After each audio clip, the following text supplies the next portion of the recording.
Olá e bem-vindos! Hoje a gente vai mergulhar na jornada intelectual e espiritual de uma das mentes assim mais brilhantes da história, Santo Agostinho. E olha, essa história não é só sobre conversão religiosa, não. É uma exploração muito mais profunda sobre aquela diferença, sabe? Entre saber a verdade e conseguir de facto viver essa verdade. Vamos nessa? E essa citação já começa com tudo, né? É aqui que Agostinho mostra o coração do dilema dele. Ele basicamente se coloca em duas posições: a de mestre, de especialista no assunto, e a de alguém que, apesar de todo esse conhecimento, estava no caminho da ruína.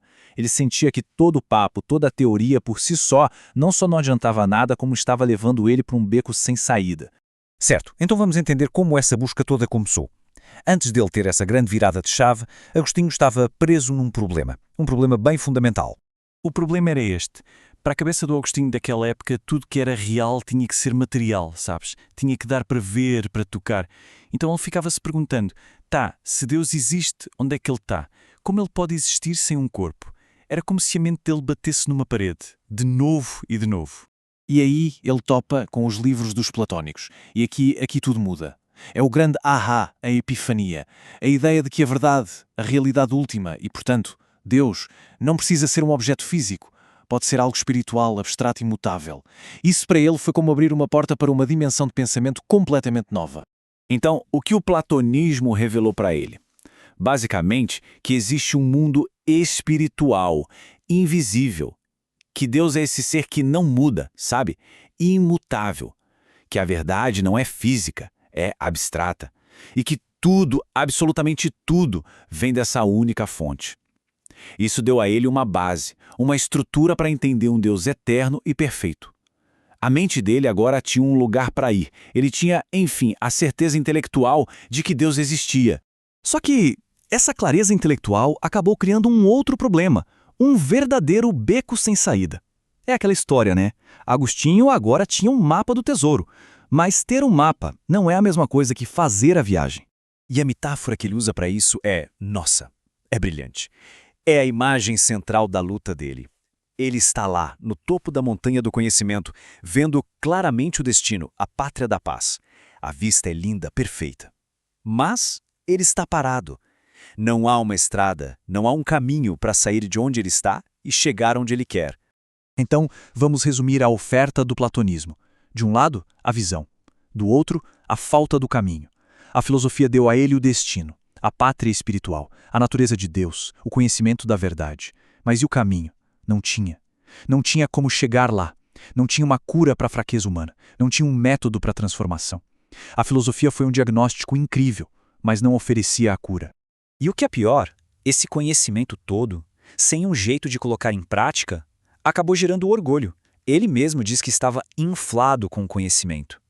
Pensa nisso, ele se sentia superior porque sabia a verdade, mesmo sendo completamente incapaz de viver de acordo com ela.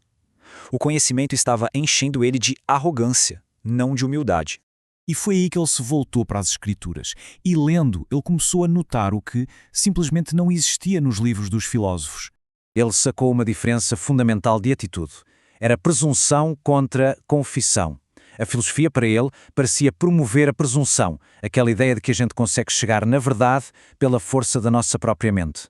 Já as Escrituras começavam com a confissão, com o reconhecimento da própria fraqueza, da necessidade de ajuda. E olha só o que estava ausente nos livros dos platônicos. Não eram conceitos abstratos, eram coisas humanas, viscerais. Não se falava das lágrimas da confissão, de um espírito contrito, do cálice da salvação.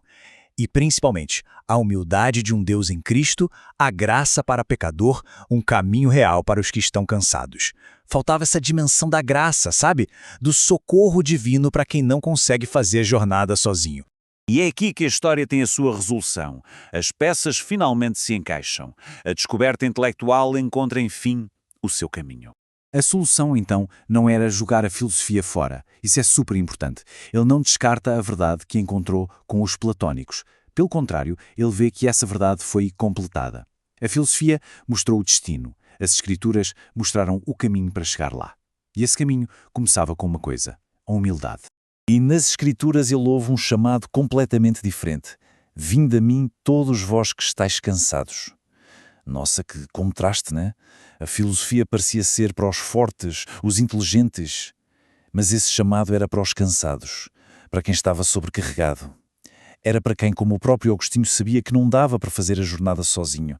Não era um desafio para a mente, era um convite para receber ajuda.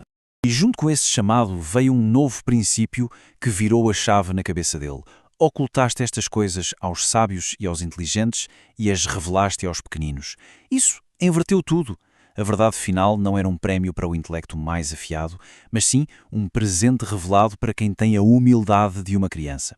Aquele orgulho que estava inflando ele, na verdade, era a maior barreira entre ele e a verdade que ele tanto queria. Então, o caminho é Cristo. Essa foi a resposta final para Agostinho. Ele não era só mais um mestre, ele era o próprio caminho. A figura do Deus-homem era a ponte viva entre o topo da montanha e a terra da paz. Lembra da metáfora? Ele era o mediador humilde que finalmente permitia que uma pessoa fraca, pecadora, começasse a jornada em direção àquele Deus que a filosofia só tinha deixado ele ver de longe. E no fim, a jornada de Agostinho deixa a gente com essa pergunta, que é bem poderosa. O que é mais importante, ver o destino ou conhecer o caminho? Pensa bem, de que adianta ter o mapa mais perfeito do mundo, se não existe uma estrada para trilhar? É uma questão que vai muito além da teologia, não é? É sobre qualquer busca por sentido, por propósito, por transformação na vida.